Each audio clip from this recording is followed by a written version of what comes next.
السلام علیکم ورحمۃ اللہ وبرکاتہ۔ بابری مسجد کے بارے میں سپریم کورٹ کا کیا فیصلہ تھا؟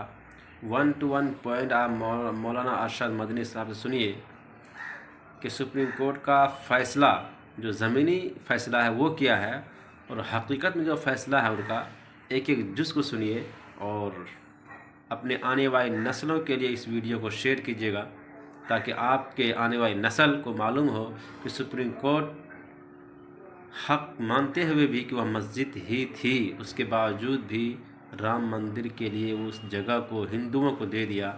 اتہاس دہرایا جائے گا، آپ ضرور ویڈیو کو دیکھیے، اور لاسٹ میں دیکھیے گا مولانا ارشد مدنی نے کیا پوائنٹ بتایا ہے، آپ ضرور دیکھیں۔ اس فیصلے میں عدالت نے کہا ہے کہ مسجد اپنی جگہ ہے، کسی مندر کو گرا کر مسجد نہیں بنائی گئی، ختم ہو گیا۔ بابر نے اپنی جگہ مسجد بنائی ہے، مندر توڑ کر مسجد نہیں بنی۔ ہم مسلمان ہیں، ہم جانتے ہیں کہ اگر کسی دوسری جگہ کے اوپر مندر توڑ کر مسجد بنائی جاتی، وہ مسجد نہیں ہے۔ مسجد وہ ہے جو آج آپ کے ہاتھ میں طاقت ہے، آپ یہ سمجھتے ہیں کہ جس مسجد کو چاہیں آپ لے لیں، جس طرح چاہے لے لیں۔ آپ نے جس مسجد کو لیا ہے وہاں بھی ٹھوکر کھائی ہے۔ ہم جانتے ہیں جمعیت علماء نے اس کے کیس کو لڑا ہے۔ جس دن سے مسئلہ چل رہا ہے، سن 51-52 سے، اس وقت سے لے کر آج تک اس کے کیس کو جمعیت علماء لڑتی رہی ہے۔ ہم نے کتنے کروڑ روپیہ اس کے اوپر لوور کورٹ، ہائی کورٹ اور سپریم کورٹ کے اندر خرچ کر دیا۔ ہمارا کوئی پیسہ نہیں تھا، قوم نے دیا، ہم نے اس کو خرچ کیا، اور ہم برابر لڑتے رہے۔ مسئلہ کیا تھا لڑائی کا؟ مسئلہ آپ سمجھیے، ہم لڑنے والے ہیں، ہم جانتے ہیں۔ مسئلہ یہ تھا کہ جس جگہ بابری مسجد بنی ہے وہ مسجد کی اپنی جگہ ہے، یا یہ رام جنم بھومی ہے، یہاں رام کا مندر تھا، بابر نے اس مندر کو توڑ کر یہاں مسجد بنائی ہے۔ مسئلہ یہ تھا، اسی مسئلے کے اوپر لڑائی ہم لڑ رہے تھے۔ آپ کو یاد ہوگا کہ آثار قدیمہ نے اس کی کھدائی کروائی تاکہ مندر کے باقیات نیچے سے نکلتے ہیں، نہیں نکلتے، باقیات نہیں نکلے، کوئی پتھر نہیں نکلا، کوئی ستون نہیں نکلا، اور آثار قدیمہ نے اس کے اندر کامیابی حاصل نہیں کی۔ اب آپ دیکھیے، ملک کی سب سے بڑی سپریم کورٹ عدالت ہے، وہ عدالت اپنے فیصلے میں کیا کہتی ہے؟ اس فیصلے میں عدالت نے کہا ہے کہ مسجد اپنی جگہ ہے، کسی مندر کو گرا کر مسجد نہیں بنائی گئی، ختم ہو گیا۔ ہمارا جو مقدمہ 50-70 سال سے چل رہا تھا، ہم اس مقدمے کے اندر کامیاب ہیں کہ بابر نے اپنی جگہ مسجد بنائی ہے، مندر توڑ کر مسجد نہیں بنی۔ ہم مسلمان ہیں، ہم جانتے ہیں کہ اگر کسی دوسری جگہ کے اوپر مندر توڑ کر مسجد بنائی جاتی، وہ مسجد نہیں ہے۔ مسجد وہ ہے جو مسجد کی جگہ ہے، اور اس جگہ کو وقف کیا گیا ہے۔ ہم تو اس مقدمے کے اندر کامیاب ہیں۔ جب یہ کہہ دیا گیا کہ مسجد اپنی جگہ بنی ہے، مندر کو توڑ کر مسجد نہیں بنی۔ دوسرا فیصلہ کیا ہے کہ جنہوں نے اندر گھس کر مورتیاں رکھی ہیں وہ مجرم ہیں، انہوں نے غلط کیا، مسئلہ ختم ہو گیا۔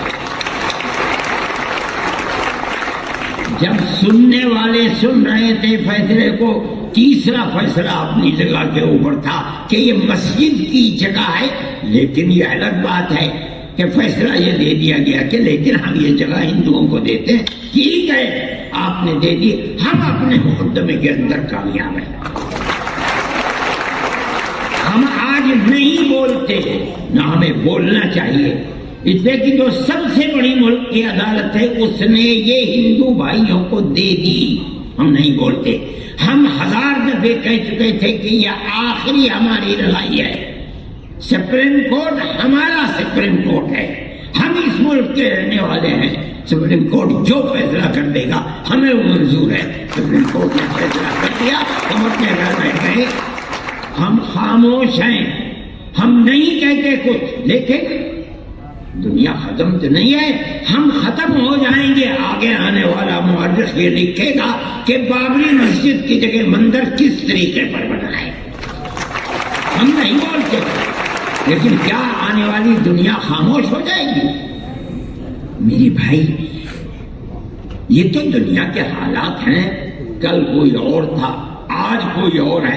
اگر ہم یہ سمجھتے ہیں کہ ارشد ہمیشہ زندہ رہے گا تو پاگل ہے، مرے گا، میری جگہ کوئی دوسرا۔ دنیا ہے، یہاں اسی طرح آنا جانا لگا ہوا ہے، ایسی ذات جو ہمیشہ سے ہے، ہمیشہ رہے گی۔ میں کہتا ہوں وہ اوم ہے، یعنی اللہ۔ میرے بھائی، سیکولرزم کی حفاظت 2 بجے جلسہ ختم ہو جانا چاہیے، میں اس سے پہلے ہی ختم کر دوں گا۔ میرے بھائی، جمعیت علماء کا اپنا ایک کردار ہے، ہم اس سیکولر دستور کے محافظ ہیں۔ ہم سمجھتے ہیں کہ صرف زبانی نہیں کہ دنیا میں جا کر کے سیکولرزم کا ڈھنڈورا پیٹا جائے اور ملک کے اندر مسلمانوں کی 600 سال پرانی مسجدوں کو گرا کر کے وہاں مندر بنائے جائے، یہ سیکولرزم نہیں ہے، یہ ڈھول کا بول ہے۔ آپ کی پارلیمنٹ فیصلہ کر چکی ہے آج سے تقریباً 30-32 سال پہلے کہ جو مسجد جہاں جو مذہبی عبادت گاہ بنی ہوئی ہے سن 47 میں، اس عبادت گاہ کو اسی حال میں رہنے دیا جائے گا۔ آج آپ یہ کہتے ہیں کہ نہیں، بنارس کی مسجد کو توڑ دو، وہ ہماری ہے، متھرا کی مسجد کو توڑ دو۔ آپ کے کردار کا اور پارلیمنٹ کا کیا اعتبار ہے یہ بتائیے، کیا چیز ہے پارلیمنٹ کے اندر؟ پارلیمنٹ اس قانون کو بناتی ہے، آپ اس قانون کو ٹھوکر مار دیتے ہیں۔ آپ جو قانون آج بنا رہے ہیں کل کو دوسرا اسے ٹھوکر مار دے گا۔ یہ تو آپ نے ایک ریت اور رواج کر دیا، ہمیں کوئی غرض نہیں ہے اور حکومت خاموش بیٹھی ہوئی ہے۔ میرے بھائی، جمعیت علماء حکومت کا لحاظ کرتی ہے، جن کو حکومت ہے ہمارے ملک کے عوام نے ان کو بیٹھایا ہے، ہمارے ملک کی اکثریت نے دستور کے مطابق ان کو ووٹ دیا ہے، ہم نے ووٹ دے کر کے انہیں بیٹھایا ہے۔ ہم یہ سمجھتے ہیں کہ ان کو ملک کے دستور کے اندر اس طریقے کی تشریح جس سے ملک کے ایک بہت بڑے طبقہ 20-25 کروڑ لوگوں کے حقوق کو آپ ٹھوکر مار رہے ہیں، ملک اس طرح امن و امان کے ساتھ نہیں چل پائے گا۔ اور اس کے نتیجے کے اندر ملک کی جو صورتحال ہے، آپ اپنی زبان سے کہتے رہیں کہ ملک ترقی کر رہا ہے اور ساری دنیا کے اندر ترقی کا ڈھنڈورا پٹ رہا ہے، مگر ملک کے عوام کی جو صورتحال ہے اور فقر اور بے کسی کی جس طریقے پر پورے ہندوستان کے اندر کیفیت ہے، آپ اس کو دیکھ لیجئے۔ میں اپنی زبان سے کچھ نہیں کہتا ہوں، میں ایک مذہبی آدمی ہوں، میرا اپنا ایمان اور یقین ہے کہ اللہ جو چاہتا ہے وہ کرتا ہے، یعنی ایشور جو چاہتا ہے وہ کرتا ہے، یعنی اوم جو چاہتا ہے وہ کرتا ہے۔ آج آپ کر رہے ہیں، ٹھیک ہے، کر دیجئے، کل کو حالات بدلیں گے دنیا کے اندر، میں زندہ ہوں، میں بھی مر جاؤں گا اور دنیا کا ہر آدمی مر جائے گا، دوسرا آئے گا اپنی خاص ذہن کے ساتھ آئے گا۔ حالات کیا ہوتے ہیں ان کو آج نہ میں جانتا ہوں نہ کوئی جانتا ہے، اللہ جانتا ہے، اوم کے سوا کوئی نہیں جانتا۔ میرے بھائی، ہم یہ سمجھتے ہیں کہ امن و امان کو پکڑنا چاہیے، میں مسلمانوں سے یہ کہتا ہوں کہ آج کی حکومتیں جو کچھ کر رہی ہیں اس سے فرقہ پرستی اور آپس میں نفرت اس طریقے پر ابھر رہی ہے کہ نہیں کہا جا سکتا کہ کل کو کیا ہوگا۔ میں جمعیت علماء کے ہر ورکر سے یہ بات کہتا ہوں کہ آپس میں پیار و محبت کو پیدا کرو۔ اس کا یہ مطلب نہیں ہے کہ مسلمان سے پیار نہیں، اس ملک کے ہر رہنے والے سے محبت کرو، اپنے دکھ میں سکھ میں انہیں شریک کرو، ان کے دکھ اور سکھ کے اندر تم شریک ہو۔ ان کے یہاں شادی بیاہ ہے، وہ تم کو نہیں بلاتے، جاؤ اور مبارکبادی دے کر چلے آؤ۔ کھانا کھلاتے ہیں کھاؤ، نہیں کھلاتے نہ کھاؤ۔ جب تمہارے یہاں سکھ ہو، شادی بیاہ ہو، تم اپنے رشتہ داروں کو جس طرح بلاتے ہو، اپنے دائیں بائیں رہنے والے غیر مسلموں کو بلاؤ۔ یہ تمہاری پرانی زندگی ہے، آج کی نہیں، یہ ہزاروں سال پرانی زندگی ہے، اور اسی طرح اس ملک کے اندر ہم رہتے چلے آئے ہیں۔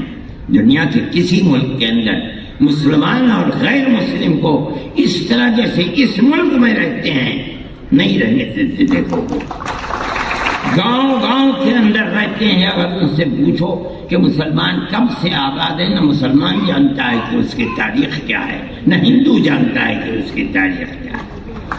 اس پیار و محبت کے اندر شریک تھے، لیکن آج کی سیاست یہ پیار و محبت کی سیاست نہیں ہے۔ میں یہ سمجھتا ہوں کہ یہ بڑی تباہی کے آثار ہیں۔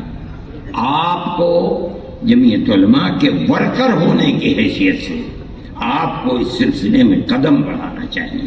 میں مدرسے والوں سے کہتا ہوں، صحیح ہے آپ کا مدرسہ مذہبی مدرسہ ہے، لیکن یاد رکھیے رسول اللہ صلی اللہ علیہ وسلم جن کی زندگی کو لوگ جانتے نہیں اور خاص طریقے کے اوپر برادران وطن نہیں جانتے، غیر مسلموں کے ساتھ اٹھنا بیٹھنا رہنا سہنا آپ کی زندگی تھی۔ آپ جب تک زندہ رہے، میں ایک بات کہتا ہوں اور تو یہ تو بڑی لمبی بات ہو جائے گی، ابو طالب آپ کے چچا تھے، آخری وقت تک بت پرست رہے، اور کھانا پینا اٹھنا بیٹھنا اللہ کے نبی کے ساتھ تھا۔ اگر اللہ کے نبی کو مکے کے لوگوں نے آبادی سے باہر کر دیا، ابو طالب نے ساتھ نہیں چھوڑا، باہر رہے، اور دین کے اعتبار سے وہ اللہ کے دین کو، اللہ کے نبی کے دین کو نہیں مانتے تھے، آخری وقت تک نہیں مانتے تھے۔ جب جان نکل رہی تھی تب گئے نبی کریم علیہ السلام ان کے پاس اور جا کے کہا، چاچا ایک مرتبہ لا الہ الا اللہ محمد رسول اللہ کہہ دیجیے، میں قیامت کے دن اللہ کے یہاں آپ کی شفاعت تو کر دوں گا۔ ابو جہل وہاں کھڑا ہوا تھا، ابو جہل نے کہا، ابو طالب کیا کہیں گے تمہارے بعد لوگ، کیا آخری وقت میں اپنے باپ دادا کے دین کو چھوڑ دیا؟ یہ کہا کہ نہیں، میں اپنے باپ دادا کے دین کے اوپر ہوں، اور مر گئے۔ اللہ کے نبی نے ساتھ نہیں چھوڑا، نہ انہوں نے چھوڑا نہ اللہ کے نبی نے ساتھ چھوڑا، حالانکہ اللہ کے نبی کے دین پر نہیں تھے، نہ زندگی میں تھے نہ مرتے وقت تھے۔ نہیں بھائی، یہ رسول اللہ کا کردار ہے۔ یہ سمجھنا کہ کسی غیر مسلم کے ساتھ اٹھنا بیٹھنا یہ درست نہیں، اسلام میں غلط ہے، غلط ہے، غلط ہے۔ ہم اس ملک کے رہنے والے ہیں، وہ ہمارے بھائی ہیں۔ میں کہتا ہوں ایک آدم کی یعنی پرتم منو کی اولاد ہے، ہم دونوں بھائی بھائی ہیں۔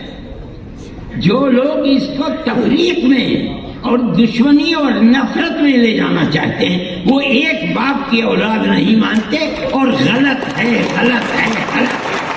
ہم سب ایک ہی باپ کی اولاد ہیں، ہم سب ایک دوسرے کے بھائی ہیں۔ جمعیت علماء یہ کہتی ہے، اور جمعیت علماء میرے تعلقات آر ایس ایس کے بڑے چوٹی کے لوگوں سے ہیں جو میرے پاس آتے ہیں، میں ان کے پاس جاتا ہوں، ہندوؤں سے بھی ہیں، مسلمانوں سے بھی ہیں، میں جو ان کی تواضع کر سکتا ہوں میں وہ تواضع، میں کوئی بہت بڑا دولت مند آدمی نہیں ہوں، لیکن جو بھی کر سکتا ہوں میں پیار و محبت کی باتیں ان کے ساتھ کرتا ہوں، کوئی ضرورت نہیں ہے میں کیوں تفریح کروں، وہ صحیح ہے، وہ آر ایس ایس کے لوگ ہیں، دوسری پارٹیوں کے لوگ ہیں، وہ کریں، ہمارا فرض یہ ہے کہ ہم ان کے ساتھ پیار و محبت، اور میں جانتا ہوں کہ وہ شریف لوگ ہیں، اپنی شرافت کے کردار کو پیش کرتے ہیں۔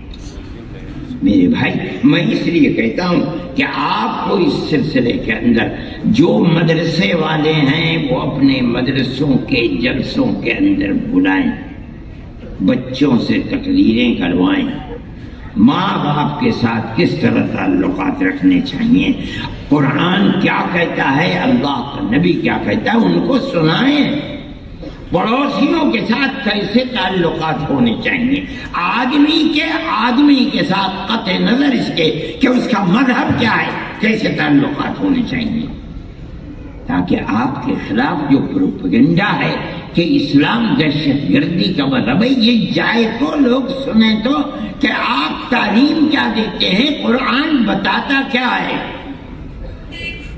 یہ ہمارا قصور ہے کہ ہم اسلام کی صحیح تصویر ان کے سامنے پیش نہیں کر پا رہے ہیں، ہمیں کرنی چاہیے۔ میں یہ بات کہتا ہوں اور آپ میری اس بات پر غور فرمائیں، آپ جہاں مدرسہ قائم کرتے ہیں اس مدرسے کے اندر اپنے ان بھائیوں کو بلائیے، ان کے سامنے اپنے اس پروگرام کو پیش کیجیے جو انسانیت کا پروگرام ہے اور جو قرآن سے ثابت ہو رہا ہے، جو اللہ کے نبی سے ثابت ہو رہا ہے، تب آپ سمجھا جائے گا کہ اسلام کی صحیح تصویر کو دنیا کے سامنے پیش کر رہے ہیں، اور اگر یہ نہیں کرتے تو میرے بھائی آپ کے لیے مشکلات ہیں۔